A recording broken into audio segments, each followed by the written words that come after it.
नमस्कार, मैं डॉक्टर ब्रजेश श्रीवास्तव बुरहानपुर से। आज का वीडियो खासकर उन बच्चों के लिए है जो अपने आप से गर्दन नहीं संभाल पाते हैं, खुद से नहीं बैठ पाते हैं, खुद से चल नहीं पाते हैं, मेंटल और फिजिकल डिसेबिलिटी होती है। इस तरह के केसेस खासकर हमको cerebral palsy, autism, genetic disorder like the down syndrome और डेवलपमेंटल माइलस्टोन देखने में मिलता है। तो हम कैसे पहचानेंगे, पेरेंट्स अपने बच्चों को कैसे पहचानेंगे कि इन चारों कंडीशन में से हमारा बच्चा कौन सा है, उसके क्या सिम्टम्स होते हैं। तो मैं आपको बता देना चाहता हूं कि जैसे ही आपका बच्चा 3 महीने का होता है, अगर वो अपने हाथ को मुंह तक नहीं ला सकता है, दोनों हाथों को ऊपर नहीं उठाता है, तो आप समझ लीजिए कि आपका बच्चे को कोई प्रॉब्लम, ग्रोथ में प्रॉब्लम आ रही है। जैसे ही बच्चा 6 महीने का होता है, अगर उसको सीधा लेटाया, वो पेट के बल नहीं लेट पाता है, या उल्टा लेटाया तो वो सीधा नहीं हो पाता है, अपनी गर्दन को उठा नहीं पाता है, इस तरह की। और जैसे अपन बच्चे को उठाते हैं तो उसकी गर्दन पीछे की तरफ चली जाती है, या गोद में लेते हैं तो उसकी गर्दन, नेक एक्सटेंशन और जो बैक ऑफ द आर्च है वो भी पीछे की तरफ चला जाता है। तो आपको समझ लेना चाहिए कि आपके बच्चे को कुछ तकलीफ है। अगर 6 महीने में या 3 महीने आप नहीं संभल पाते हैं तो और भी बच्चों को डेवलपमेंटल कंडीशन ट्रीटमेंट होने में तकलीफ हो सकती है। जैसे ही बच्चा 12 महीने का होता है तो 12 महीने का बच्चा यूजुअली अपने आप से खड़ा हो जाता है, खुद चलने लगता है। अगर आपका बच्चा नहीं कर पा रहा है तो इसका मतलब उसको डेवलपमेंटल प्रॉब्लम्स आ रही हैं। तो ये मैंने कुछ सिम्टम्स बताए हैं जिससे आप जान सकते हैं। जल्दी से जल्दी जान के आप अपने जो पीडियाट्रिशियन रहते हैं, बच्चों के डॉक्टर रहते हैं, उनको दिखाएं और फिजियोथेरेपी ज़रूर कराएं। अगर डॉक्टर बोलता है, जो पीडियाट्रिशियन जो डॉक्टर रहते हैं, अगर वो एडवाइस करते हैं तो फिजियोथेरेपी कराना है, और नहीं एडवाइस करते हैं तो भी आपको फिजियोथेरेपी कराना है, क्योंकि विदाउट फिजियोथेरेपी आपका बच्चा ठीक नहीं हो सकता। तो क्या इसमें मैंने फर्स्ट फेज़ और सेकंड फेज़, पहला भाग दूसरा भाग बनाया है। तो पहले भाग में मैं खासकर यहाँ पे सीपी को फोकस कर रहा हूँ। खासकर सीपी में खासकर 4 तरह के टाइप होते हैं, जैसे स्पास्टिक सीपी हो गया, एटेक्सिक सीपी हो गया, डिस्टोनिक सीपी हो गया और मिक्स्ड सीपी हो गया। इन चारों में से सबसे ज़्यादा जो रहता है, जो स्पास्टिक सीपी रहता है, उसके 70% केसेस देखने को मिलते हैं। इसमें खासकर जो एंटी ग्रेविटी मसल्स रहती हैं, जैसे मैं बात करूं अपर लिम्ब में, तो फ्लेक्सर मसल्स ज़्यादा अफेक्टेड होती हैं, स्पास्टिक हो जाती हैं। और लोअर लिम्ब की अगर हम बात करें तो ये अपनी क्वाड्रिसेप्स जो मसल रहती है वो ज़्यादा अफेक्ट होती है। तो मैंने इसमें लोअर लिम्ब और नेक कंट्रोल, ये मैंने एक्सरसाइज बताई हैं। और कोई एक्सरसाइज अगर आपको समझ में नहीं आती है तो मुझे आप कमेंट बॉक्स में पूछ सकते हैं। अगर किसी भी माता पिता के बच्चों को कोई तकलीफ़ होती है और आसपास में फिजियोथेरेपी सेंटर नहीं है, तो मुझे अपने बच्चे का वीडियो बना के भेजें, उसको क्या तकलीफ़ है, तो मैं उसके लिए एक पर्टिकुलर ट्रीटमेंट प्लान बना के भेजूंगा मैं उसको। Thank you very much. आप मेरे वीडियो को देखें, शेयर करें। उसमें जो अडक्टर मसल्स रहती हैं, अंदर साइड की इनर थाई मसल्स रहती हैं, वो ज़्यादा स्पास्टिक हो जाती हैं। तो उसके लिए हमें क्या करना है, कुछ एक्सरसाइज जो बताने जा रहा हूँ आपको। बेटा सीधे लेटो, मूव नहीं करना है ना। पहली एक्सरसाइज इस तरह से आप करा सकते हैं, इनको इस तरह से पकड़ना है। एक मान लीजिए ये वाले लेफ्ट थाई करना है, वो अडक्टर मसल्स की करना है। इसके लिए हम इस तरह से पकड़ेंगे और इस तरह से पकड़ के हम इस तरह से, हमको ये भी देखना कि हमें पोजीशन कहाँ पे, पूरा नी पे नहीं पकड़ना है, जस्ट एबव द नी, इस तरह से हमको पकड़ना है। और जो फुट रहेगा बच्चे का, वो हमको प्रोक्सिमल, ये जो हमारा फोर आर्म है, उससे सपोर्ट करना है। और जो दूसरा हैंड है हमारा, राइट हैंड है, उससे हमको राइट हैंड को सपोर्ट करना है। और इस तरह से हमको उसको स्ट्रेच करना है। देख लीजिए। दूसरी बात ये है, स्ट्रेच कितनी देर करना है, 10 सेकंड करना है, 30 सेकंड करना है। तो इसमें बता दूं आपको, कम से कम 40 से 60 सेकंड तक हमको स्ट्रेच करके रखना है इस तरह से, तब जाके हमको रिजल्ट मिलता है। कई सारे लोग क्या करते हैं कि उसको 10 सेकंड या फिर 30 सेकंड करते हैं, लेकिन इन केस ऑफ स्पास्टिसिटी हमको उसमें 60 सेकंड तक उसको हमको होल्ड करके रखना है। अब कितना स्ट्रेच करना है वो डिपेंड करता है। ऐसा नहीं करना है कि जैसे अपन स्ट्रेचिंग दे रहे हैं और बच्चा रो रहा है। अगर बच्चा रो रहा है, यानी कि जब बच्चा रोता है तो अपनी बॉडी को और टाइट कर लेता है, तो उससे उसके मसल्स और टाइट हो जाएंगी और हमें जो हम रिजल्ट चाहते हैं वो हमको रिजल्ट नहीं मिल पाएगा। इस तरह से हमको ये फर्स्ट स्ट्रेचिंग हो गई है हमारी अडक्टर मसल्स की।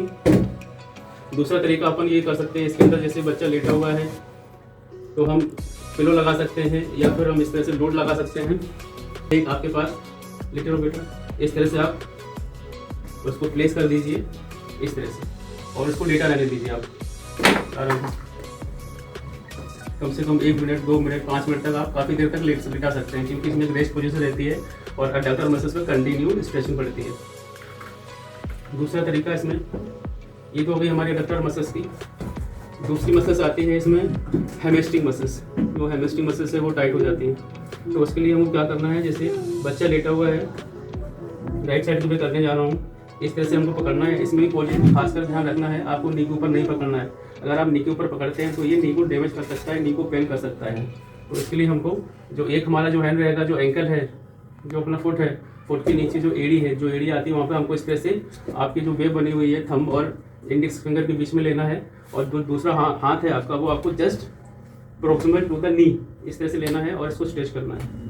ये तो नॉर्मल बच्चा है, लेकिन जैसे किसी बच्चे को सीपी वगैरह होता है तो उसका ये वाला जो दूसरा वाला जो लेग रहता है ये भी उठ जाता है। तो इसके लिए हम क्या करेंगे, जो बच्चे के असिस्टेंट रहते हैं, जो उनके साथ में जो भी आते हैं, मम्मी पापा आते हैं या जो भी अटेंडर आते हैं, उनसे आप इस तरह से हेल्प करवा सकते हैं।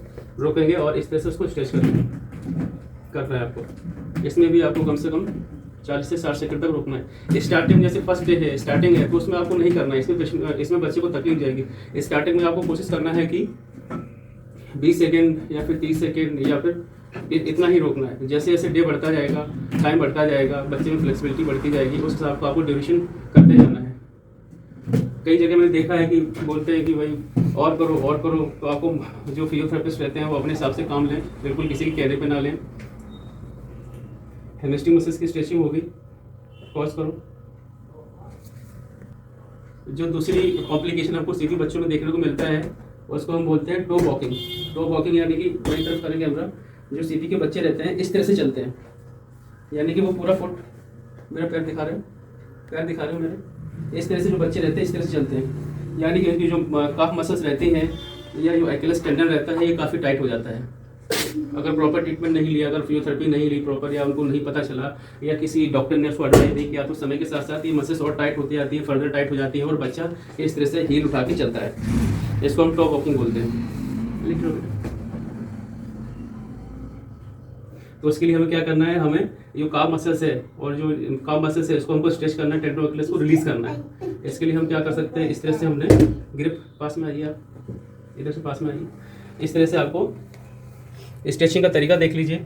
कई लोग इस तरह से करते हैं, कई लोग इस तरह से पैर पकड़ के करते हैं, ये बिल्कुल ही गलत तरीका है, इसको नहीं करना है। आपको इसको अच्छी तरह से जो फिंगर्स हैं इससे आपको हील को ग्रिप कर लेना है इस तरह से, और जो आपका फोर आर्म है, रिस्ट के ऊपर का भाग है, रिस्ट जो आ रहा है उसमें आपको फुट को इस तरह से प्रॉपर तरीके से कॉन्टैक्ट में लाना है।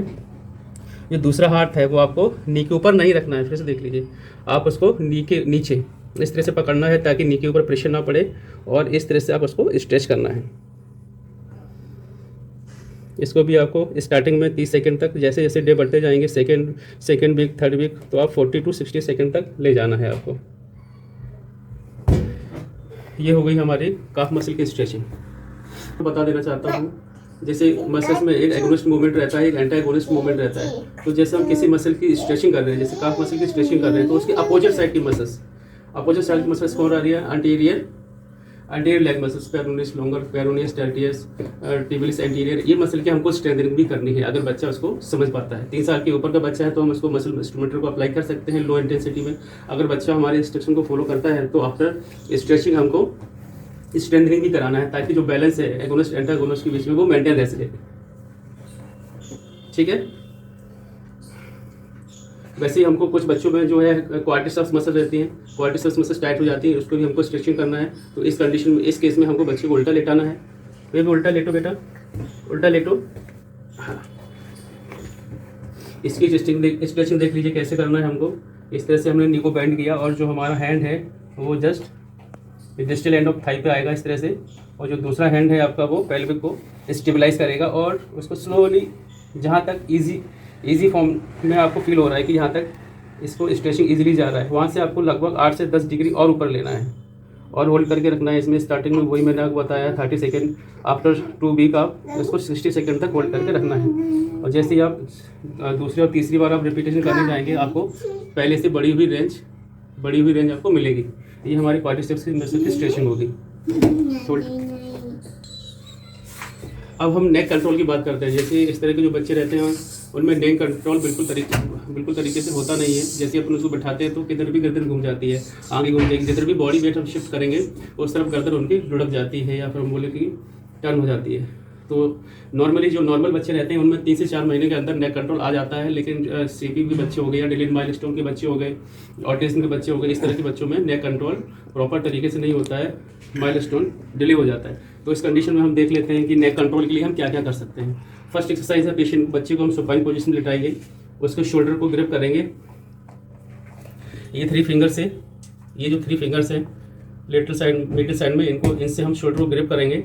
और इसके बाद हमारा जो ये इंडेक्स फिंगर है उससे हम नेक को होल्ड करेंगे, सपोर्ट देंगे और इस तरह से हम बच्चे को शोल्डर से थोड़ा सा लिफ्ट करेंगे। इस तरह से बच्चा जितना होल्ड कर सकता है उतना उसको होल्ड करने दें, बाकी आपको फिंगर से सपोर्ट देना पड़ेगा। इस तरह से हम होल्ड करके रखना है 10 से 15 सेकेंड, फिर छोड़ देना है, फिर से उठाना है 15 सेकेंड के रेस्ट के बाद, फिर आपको इस तरह से होल्ड करना है और लिटा देना। ये तो हो गया सुपाइन में। अब हम इसको प्रोन पोजीशन में उल्टा लिटो, उल्टे में हम क्या कर सकते हैं, बच्चे को इस तरह से उल्टा लिटाया हमने, उसकी नेक को हमने पोज करो, बच्चे को इस तरह का हमको इस तरह का हमको लोड बनाना पड़ेगा। जैसे छोटा बच्चा है तो छोटा साइज रहेगा 4 इंच का 6 इंच का, बड़ा बच्चा है तो बड़ा रहेगा। अभी मेरे पास ये है तो इसमें हम बच्चे को इस तरह से इस पर लिटाएंगे, ठीक है। और कोई टॉय वगैरह है साउंड वाला या लाइट वाला कोई टॉय है, इस तरह से हम बच्चे को सामने दिखाएंगे। इधर देखो, इस तरह से बेबी अपना नेक को ऊपर की तरफ उठाएगा, उससे इसकी जो बैक मसल्स हैं उसमें स्ट्रेंथनिंग आएगी बार बार। जो ये तो हमारी जो बैक ऑफ द मसल्स है, cervical back of the muscles है, उसकी स्ट्रेंथनिंग के लिए है। अब हमको साइड की नेक को होल्ड करना है, तो उसके लिए हमको साइड से बच्चे को साउंड आवाज़ देनी पड़ेगी। इधर देखो बेटा, ठीक है, नीचे करो, इस तरह से करेंगे। ऐसे ही अपोजिट साइड हम उसको करेंगे। इससे क्या है, नेक में तो होल्ड आएगा ही, साइड में जो back muscles of the body है उसमें भी स्ट्रेंथ रहेगी, उसमें भी जो कोर मसल्स रहती हैं उसमें भी स्ट्रेंथ आएगी। ये जो कॉमन एक्सरसाइजेज हैं वो मैंने आपको सिखाई हैं। इसके अलावा और नेक एक्सरसाइज में आपको कुछ फीचर बॉल पे भी बता देना चाहता हूँ।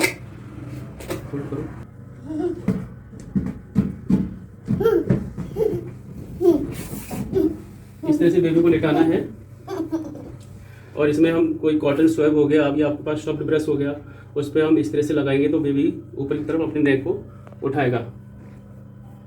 दूसरी टेक्निक होगी इसी पोजीशन में हम वही सेम रहेगा कि हम कोई भी साउंड देंगे या बच्चे को करेंगे, बच्चे इसमें एंजॉय भी करेगा और एंजॉय के साथ साथ में वो नेक मूवमेंट भी करेगा। इसके अलावा इसी पोजीशन में हम बैक पे स्टिमुलेशन दे सकते हैं। इस तरह से बैक पे स्टिमुलेशन देंगे तो जो ये तो नॉर्मल बेबी है, जो अब नॉर्मल बेबीज रहते हैं उसमें ये बेबी ऊपर जो पिछले वीडियो बनाए हैं उसमें बेबी अपर बॉडी को भी एक्सटेंड करेगा इस तरह से। और